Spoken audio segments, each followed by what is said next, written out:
You guys, Matt, I'm on. I. Yeah.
Does anybody need a white balance for mic check?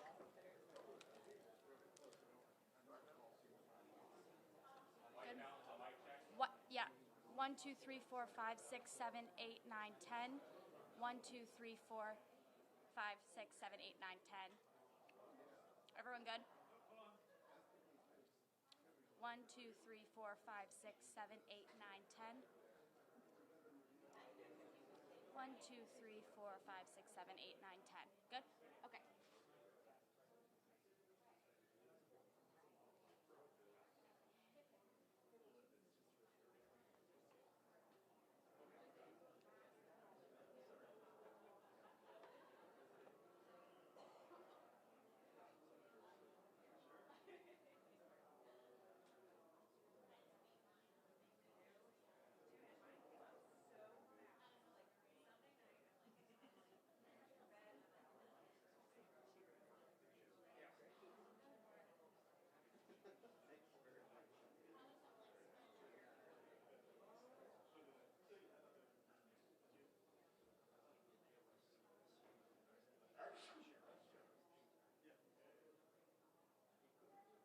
Yeah, I want to really be part of Andy Beshear last night. Of course, Andy Beshear, current Attorney General here in the state, and we should note his father was the former governor of Kentucky, the predecessor here to Matt Bevin.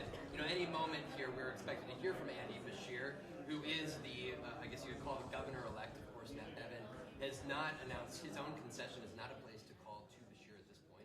There's potential that he will ask the state to either take part in a recanvass or a recount. But I want to let you hear from Andy Beshear because I think last night his speech here in Louisville was very much reflective of the type of campaign that he ran.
Oh,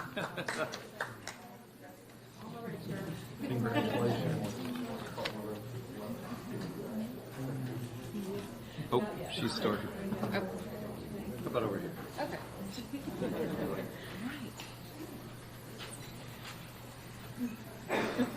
Welcome, everyone. Thank you so much for being here today. I'm happy to be here this morning with everyone after Kentuckians spoke loudly and clearly last night with the mandate in support of public education, Kentucky's working families, and the agenda that Andy and I have been running on for the last year and a half. We are so grateful for all of the folks who put their trust in us, and we are here today to begin moving Kentucky forward as we've been promising to do for the last year and a half. And so I would like to introduce to you Kentucky's new governor-elect, Andy Beshear.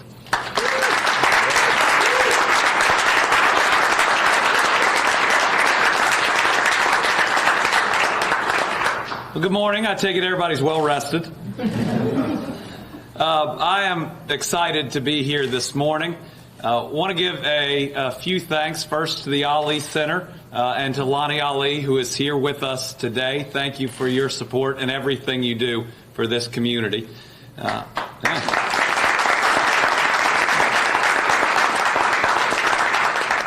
I have a friend that I did not have an opportunity to thank last night, and that is Mayor Greg Fisher.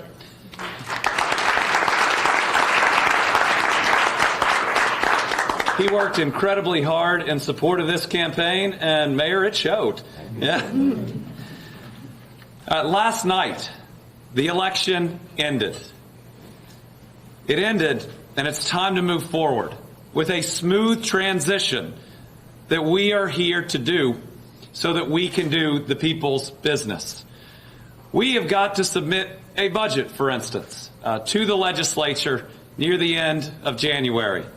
That budget is going to be absolutely critical in its support of public education and of health care. And it's time we started taking the steps to put together the cabinet, the administration, and the budget that's going to be necessary to move our families forward. So I'm here this morning to announce that J. Michael Brown will serve as my transition chair.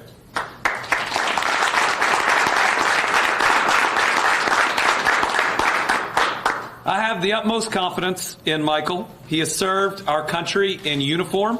He currently serves as the Deputy Attorney General. He's previously served as a district judge here in Jefferson County and as Secretary of the Justice Cabinet. He has a long track record of exemplary public service. I could not ask for a better person to help lead this transition. We'll be announcing more members of our transition team in the coming day and in the coming week. But now, it's time to come together and to get to work. There is so much that Jacqueline and I ran on.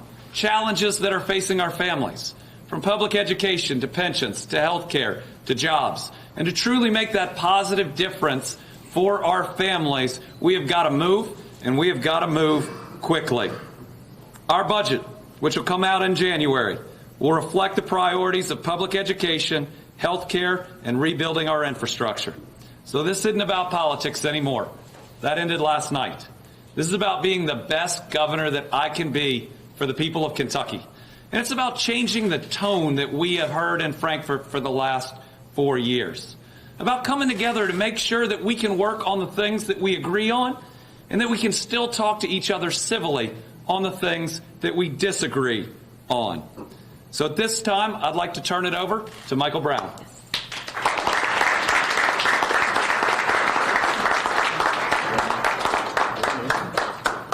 Governor.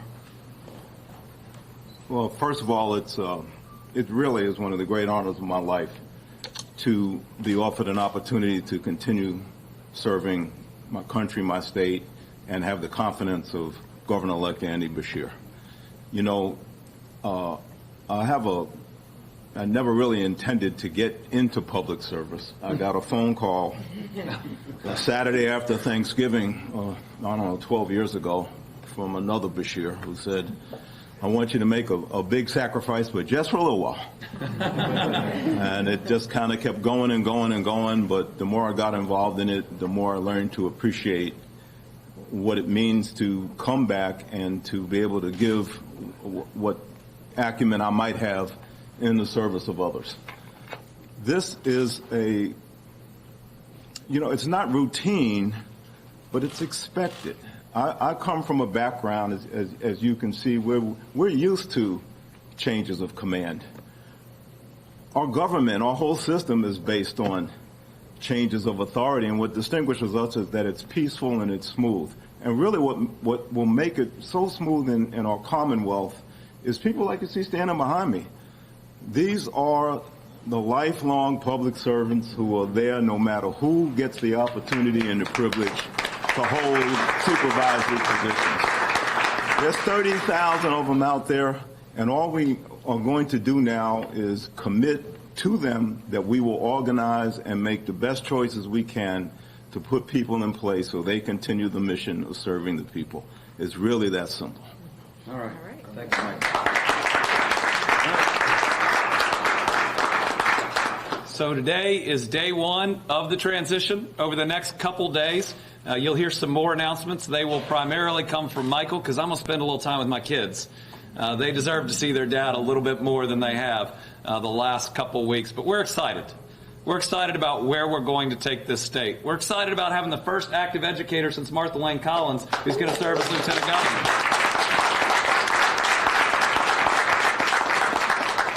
And I'm also excited to make sure that we can bring Kentuckians together, that we can be civil to each other again, and that there's so much that we can do together.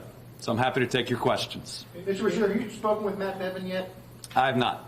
And also, can you tell us what you think the national implications of this race is? Everybody is talking all over the news about what this means for Democrats. What does it mean for Democrats, according to you? Well, I'm not one of the pundits, but thankfully I'm now the governor-elect of the Commonwealth of Kentucky. I believe that this race is about our families wanting someone that cares about them, that reflects their values, and that is focused on those issues that they are anxious about at the end of the day. And those are public education, pensions, health care, and jobs. I'm not worried about what national pundits or national Democrats are saying. I'm worried about our families here in Kentucky and making sure I do a good job for them. The question is, if the numbers hold up the way they were, you talk about uniting Kentucky, you will have gotten just less than 50% of the vote. How do you unite Kentucky, knowing how divided the state has been over the last few years, and will you appoint Republicans to cabinet positions? Well, there's about 3 questions in there. I try to be effective. We're going to start bringing Kentucky together by changing the tone. No more us versus them. No more this side or that side. Now, this is about focusing on those core issues, public education, pensions, health care, and jobs that are good for every single Kentucky family. I mean, just imagine having a state where we have unity of purpose, where we can all work on those areas that are good for every single family. And yes, you're going to see Republicans in our cabinet. You're going to see independents in our cabinet. All I'm going to look for are the best people who will do the best job. Do you have any comment on Governor Bevin not conceding the election so far? He said he cited irregularities. We haven't heard anything more about it. Well, I don't know what information he's working off of. I know that, about 5,000 votes and terribly close, 80-something votes was that primary 4 years ago. We're confident in the outcome of the election, but today is about moving forward. Now, the election is over. No one else is going to cast a vote. It ended last night, and we're going to make sure that we make this transition as smooth as we can, because the people of this Commonwealth have needs, and they need their next governor to be ready and to be addressing those needs immediately. I'm done with running for office. It's now time to govern. What does this outcome say about the president's effectiveness as a campaigner? I'm going to let national pundits talk about that one, too. I think what I know is that we saw our families come out and say they wanted a governor that is focused on Kentucky. On those core issues of public education and also of decency and of living out our values of respecting each other. Living by that golden rule where we treat all of our neighbors with respect, and we realize that we are all each other's neighbors. Even people of another political party and even people who disagree with you. In Kentucky, we still expect our leaders and everyone else to be civil. with each other. I believe this race was about those areas where, in Kentucky we need to do so much better. You've emphasized multiple times now that the election is over. Who is that message for, and what are you worried about? Well, I'm here today to announce a transition. And we can only have a transition because the election is over. But we are excited to move into this governance stage because we believe that we can put together a leadership team, not just for a transition, but for a cabinet that can serve all Kentuckians. And that's eastern, western, northern, and central Kentucky. That we can be a group that truly governs for all of our families. If there are lingering questions about the election, how disruptive would that be to your transition? No, we're going to move forward. Whatever process that the governor chooses to go down, it's not going to change this overall number of votes. We are going to take the steps to move forward to make sure that we are ready. That we are ready on the day that we're inaugurated, that we are ready for that first session, that we are ready with that first budget, and that we are ready to take those steps that we have promised in week one that include rescinding that Medicaid waiver and saving health care for 95,000 Kentuckians. Of giving this state a brand new Board of Education.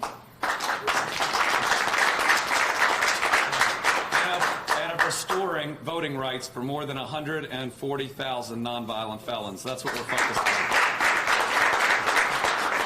General, you've also talked about Medicaid, health care a lot. Yes. Are you looking at reinstating Connect, that program?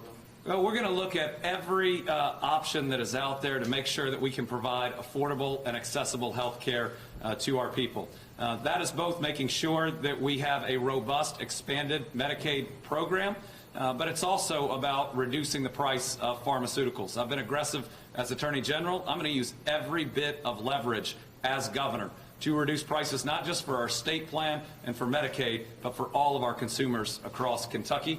And we are going to focus on insulin as one of our first steps. Governor-elect. Yes. You are a Democrat. I like the sound of that. You, your family, you guys are longtime members of the Democratic Party. There is a presidential election next year. Is there a takeaway, though, that you would like other Democrats across the country to take away from not only your campaign, but also your win?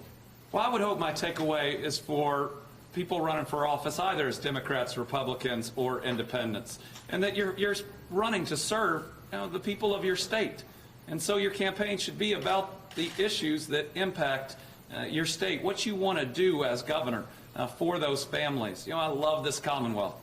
I believe that our people have so much potential. And my role as governor is to help unlock that potential, to help us be the very best state we can be, to create six-figure jobs across the Commonwealth, to make sure that everybody can take their parents or their kids to see a doctor when they're sick, to make sure that everyone lives that life that they deserve to here in the Commonwealth. You talked about your budget. You have to work with supermajorities in the House and the Senate. Can you forge alliances to get done what you want to get done? Oh, I believe that we will absolutely be able to forge those alliances. And it's about working with people on the issues that you agree on. And yes, you may fight on the issues that you don't. But understanding that there's always that next issue that's out there that you're going to have to come back together and work on. We can disagree without being disagreeable. And part of that is changing the tone, which is what we're doing here today, is not constantly going after each other. The politics part of this is over. It's time for governance, and that's a tone where we respect everyone, regardless of what party they're in. Can you move on as you want to do and begin without Governor Bevin acknowledging what happened last night? Well, I think we're moving on with our transition today. Have you or has your campaign heard about these irregularities that the governor is referencing? No. Who were you going to appoint as Attorney General for the last month or so? What would be your term? Well, I've reached out and left a message with Daniel Cameron. I'm going to talk to him about that issue. He won that election. I want to make sure that I get his thoughts. That's, again, part of changing the tone where we can all work together. And I want to make sure he has some input in that. Would you like to see Daniel Cameron take over as AG early as a smooth transition? Well, we'll have to look through all those possibilities. I haven't had a lot of time since last night to think about that, but Daniel and I are going to talk about that before I talk about it publicly. Jacqueline, how are you going to handle your role as an educator in becoming lieutenant governor? I don't know exactly how. Well. But are you going to be leaving the school to go to Frankfurt? Yes, sir. I've been on a leave of absence during the campaign, and so I will officially end that leave of absence and join, obviously, the administration, make it official. Mixed feelings in doing so? Yeah, those kids that we work with every day mean so much to us, and being able to have an impact at the ground level with our families and our communities means a lot to me, and that's going to be hard. But I do look forward to the opportunity to be able to have an impact for all Kentucky kids across this Commonwealth, working with some pretty great partners standing here behind me. So, yeah. Joe, were you up 15 to 20 percentage points over Bevan Monday morning? Yeah, I think there are a lot of polls that were out there, Jack. I'm not sure I saw that one. The president says he narrowed the gap. I don't know what information other people had on hand, but, the election ended last night. Today, we are moving past politics into governance, being focused on public education, pensions, health care, and jobs, and changing the tone so that we can be an administration that serves every family. Back to politics. What is your outcome about Donald McGrath in 2020? Well, I think that the national pundits will talk about that. I just hope it means that every election that we see in Kentucky focuses on the critical needs of our families. Think, if we had an election where the entire time was a discussion of how we could better help our families out there, I think that could help Kentucky. That could help politics, too. Can we talk a little bit about the closeness of the race? Will that make it difficult to build those relationships across the aisle? Well, it's in the closest race I've run. Well, let's just talk about this. No, I believe that now that the election is over, that it gives me an opportunity to prove myself to every single Kentuckian out there, whether they voted for me or not. Because regardless of how they voted, I'm going to serve as their governor, and regardless of how they voted, I'm going to try to be a good governor for them. I've known a few governors. I didn't just want to be one. I want to govern well. And I believe governing well is governing for every single family. And if anyone still has lingering feelings from last night, I'd say just wait and watch how we do. Watch how we approach this. Watch how we work really hard every single day. Logistically, how long can this process take now? I mean, if the governor doesn't concede, how long can he drag this thing out before Kentucky knows who is the governor next? Well, there's got to be a swearing in early December, but this race, this outcome isn't going to change. It's over. Now we are moving forward to make sure that we have that type of smooth transition to where we can serve our people that very next day. And I believe that Governor Bevan, after deciding whatever his options are or what he's going to do, will help in that transition. We have seen it from governors of all different parties, and I believe that he's going to do the right thing and make sure that we are ready to go on day one. Have you spoken to any Republican legislators since you declared victory last night? I've left a number of messages, especially for those that are in leadership. I've also called and left messages to congratulate each of the winners on the down ticket. I've received a couple messages back from Mike Harmon and Michael Adams. All right. Thank you. Thank you.